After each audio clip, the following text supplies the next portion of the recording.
The premiums for the citizens' policies have been arbitrarily held down by the legislature.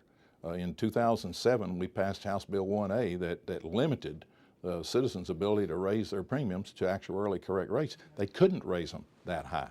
And consequently, Citizens is woefully underfunded. If they were a private company, the Department of Insurance would have run them out of the state, probably taken over the operation of their company because it is so underfunded in reserves. Their own projection says that if a 1 in 100-year storm were to hit Florida, they would be deficient by almost $14 billion to pay all the claims. So what happens then? If they're deficient, what happens? They sell bonds, and of course they'll go to the reinsurance market, which is the CAT fund, and they'll sell bonds, and then the people of Florida are going to be taxed. Now that tax is hidden on your insurance bill that you're paying right now. It's called an assessment, and it's really a tax. Assessment's just a big long word for tax. And we're paying it now on boat insurance, automobile insurance, house insurance, commercial insurance that's never owned a policy by Citizens, but everybody in the state is paying that tax. And if they don't have the money, that $13–14 billion, the taxes are going to go up.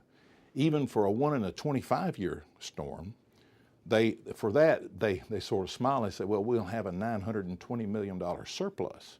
And then the question becomes, okay, what if that second storm hits next week or next month? And then the deficit jumps to $2.7 billion. Well, what's the answer? What must be done? Insurance premiums have to go up. That is a very, very unpleasant thing to do.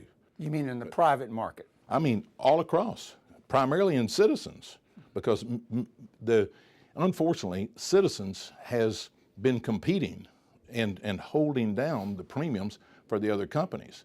People are not going to buy from ABC Insurance Company for, say, $500 if they can get another policy for $200 or $300, even $400 from Citizens. And with the legislature holding the Citizens premiums down, then they just made them non-competitive. And that's why they have over $450 billion of exposure, and they have less than $15 billion in reserves. Well, you mentioned that getting your colleagues to vote for legislation that would raise premiums is a hard sell. Do you feel that there is the political will, if you will, this session to get some meaningful legislation through? Steve, I'd say I'm cautiously optimistic. What it really boils down to is, are the legislators willing to tell the people of Florida the whole truth? I feel like the people deserve to know the truth. And I think it's wrong for us to allow them to buy what they think is going to be insurance that will be there to pay the premiums when we know, be there to pay the claims, when we know that the money's not there. Like I said before, if it were a private company, they would be run out of business. And we've just got to be honest with the people and say, folks, I'm sorry, but we have to raise those premiums so we have the surplus.